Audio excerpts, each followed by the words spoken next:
Graça e paz, meu irmão. Gratidão damos a Deus pela oportunidade desse novo dia e um novo momento.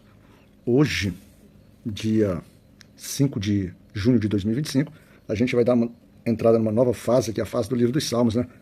Um livro que expressa bastante, vamos dizer assim, o sentimento das relações humanas em relação à percepção divina, ou seja, o homem sempre se expressando como ele enxerga o nosso Criador, o nosso Deus. Vai ser um desafio muito grande, né? Porque eu sempre tive dificuldade em quase tudo, e o livro dos Salmos não é diferente.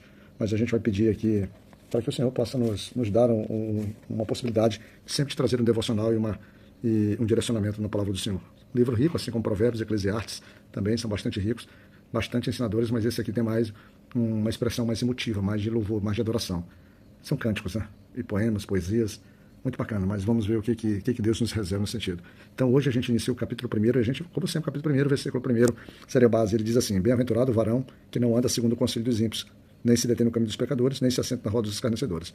De início, a gente consegue perceber que é dado um conselho, né, dizendo que o homem ele é bem feliz quando ele tem três ações aqui envolvidas: de andar, de parar e principalmente de sentar. Ou seja, é importante que o homem ele está andando, de repente ele está indo na direção de parando porque algo está chamando a sua atenção, e depois ele está se assentando, quando pensa que não, ele poderia estar ali, vamos dizer assim, agora cedendo de fato seu tempo, sua vida, seus pensamentos para práticas que desonrariam a Deus. Então o versículo ele diz assim, justamente, é bem-aventurado, é feliz, é satisfeito, é pleno aquele homem que anda, ou seja, que não anda, ou seja, segundo os conselhos dos homens, segundo os conselhos dos perversos, dos maldosos, dos mentirosos, né? E para que a gente possa andar segundo o conselho dessas pessoas, a gente vai precisar o quê? Vai precisar não se deter, não dar atenção no caminho de pecador, nem se acertar. É um devocional, um salmos, muito direto, né? Muito direto, porque ele estabelece no homem, que ele diz assim, olha, coisas desse tipo, coisas que te afastam do Senhor, você não deve nem parar e nem se assentar ali. Você não deve deixar produzir na tua vida frutos, deixar produzir na tua vida mensagens.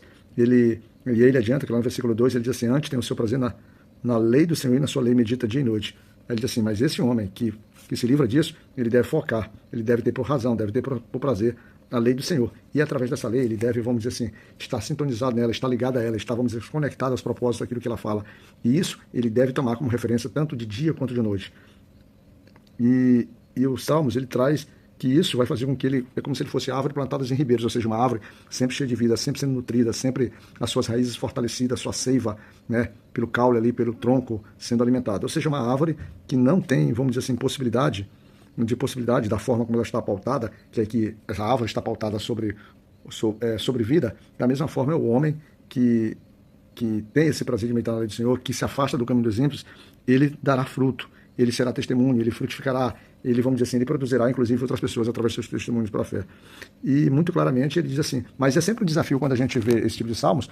Por quê? Porque vai defrontar com a nossa realidade, a nossa vida real, e, às vezes, a nossa vida real ela está trazendo para a gente, parece que coisas opostas a isso. E é um dos desafios, e é como o salmista aqui tem olhado, e a gente precisa procurar olhar a vida dessa forma. Mas para isso a gente precisa pôr em prática isso que tem sido estabelecido inicialmente. Começamos o livro de Salmos, esperamos que a gente possa, no nosso dia a dia, extrair alguma mensagem de amor, de inspiração, de paz. Mas para isso a gente precisa que o próprio Espírito Santo nos produza essa possibilidade, que da nossa forma humana, eu, pelo menos do meu jeito humano, certamente não produzirei nada que possa te auxiliar, meu irmão, na tua caminhada da fé. Por isso eu rogo ao Espírito que eu possa ser um varão sábio, um varão sensato, que nem esse apresentado aqui no primeiro capítulo de Salmos. Tá bom? Fica na graça de Deus Pai Todo-Poderoso, que Deus te abençoe, que tua vida seja próspera e que o Senhor esteja contigo com tua família. E que Ele te cuide.